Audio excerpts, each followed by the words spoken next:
Howdy guys, this is Michaela Scott. This is my second project for my visual rhetoric class. Basically, this is about how Soviet leaders used images as propaganda and how that imagery was effective to both their people and the world. Soviet Russia was very, very well known for their propaganda, and I thought it would be interesting sort of to go into how that propaganda was built and how it was effective the way it was. For some people, communism was like a wonderful, beautiful thing, especially for those in higher classes. For others, though, communism caused persistent pain and suffering, most importantly to those in lower classes.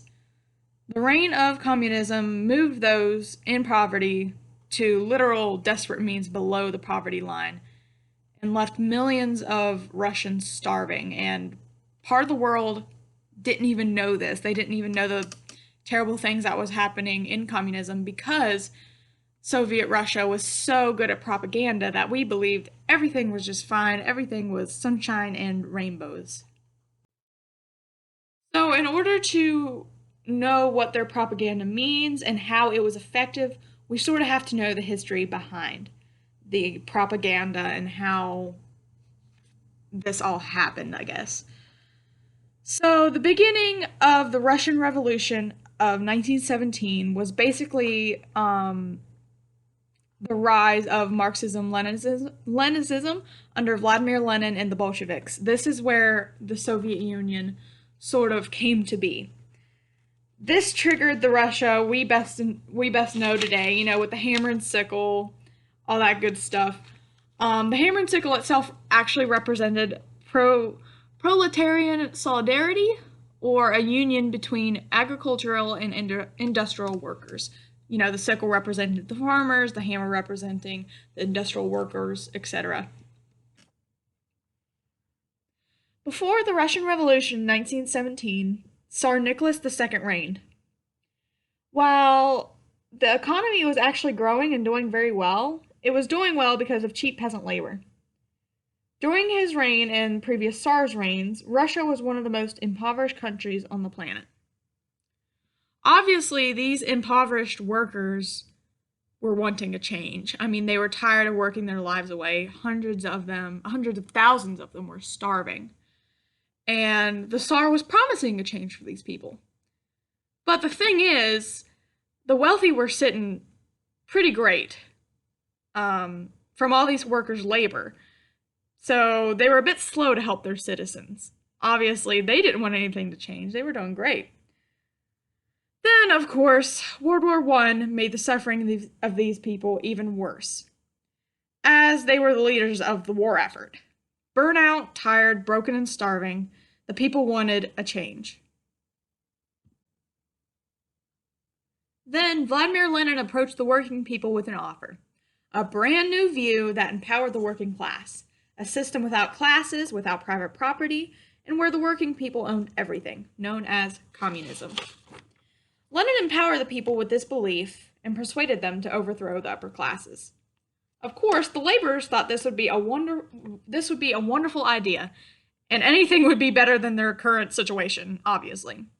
So, Lenin and the Bolsheviks overthrew the Tsar, and Lenin became the head of Soviet Russia.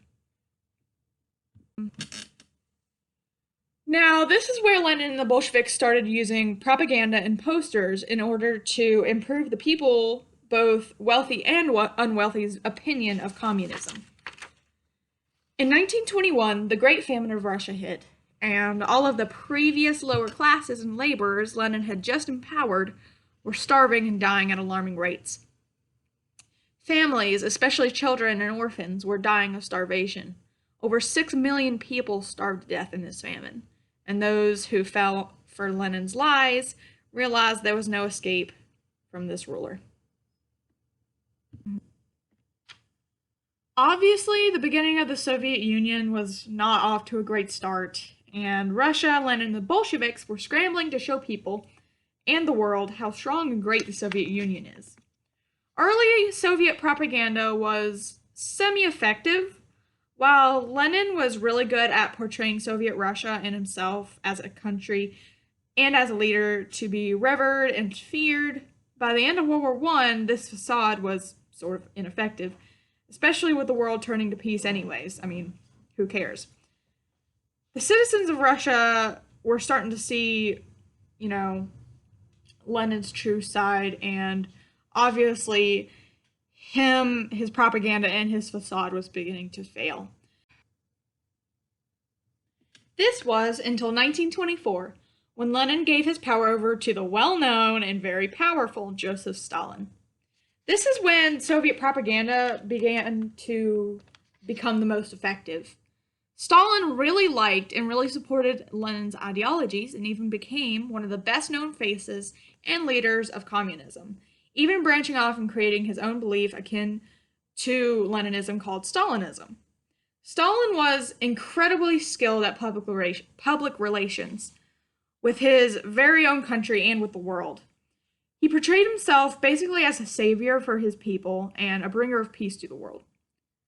While he obviously had some more sinister intelligence behind this facade, Stalin was a master at propaganda.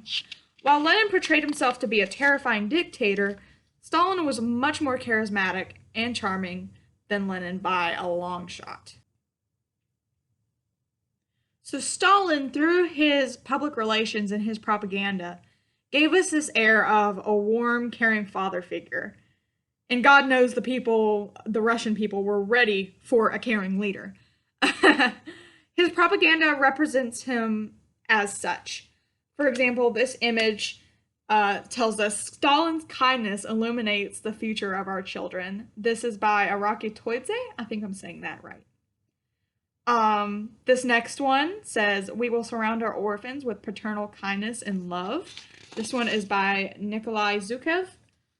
Obviously, knowing the amount of children Stalin killed and starved, this one actually kind of hurts to read. He was also trying to give the children, the families that survived the famines, hope through this image, even though it was a false hope. Looking at these propaganda images, knowing what he's done, they show us sort of how well he disguised himself as this fatherly figure. This next image says, "Thank you, our beloved Stalin, for a happy childhood." This one's by Viktor Gorbakov. Now, this is where we get into Russian propaganda and public relations.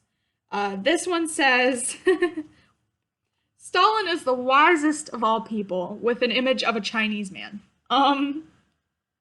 You can kind of see where this one's going. Especially as they were starting relations with China. He kind of wanted to show his people, hey, don't hold these people up to a pedestal. I am the wisest, I am amazing, that sort of deal. Our fifth image here says, "Thank you, Comrade Stalin, for a happy life." As you can see, he was amazing at portraying both himself and communism to be the saving grace for all of his people, and showing the world how amazing and revered he was, even if it was a lie.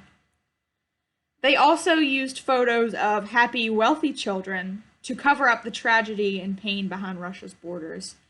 As we see here, it shows these kids going to summer camps, being happy. In fact, they actually had a version of the Boy Scouts in Russia at this time. Happy summer fun. We have pictures of children playing in the snow. And then we have pictures of children starving, dying, and having to basically work to survive with no help from anybody. So now, after reviewing these images and both sides of, the wealthy, happy children and the people that were starving and dying at alarming rates, we can sort of see how effective that Soviet propaganda was, and how it affects us. I mean, looking in without having looked at these images, it looks like a great thing. But afterwards, seeing the reality behind the situation, you can see how effective it is and how it could have affected people at that time, not knowing exactly what they were getting into. Thank you guys so much for taking the time to watch my presentation.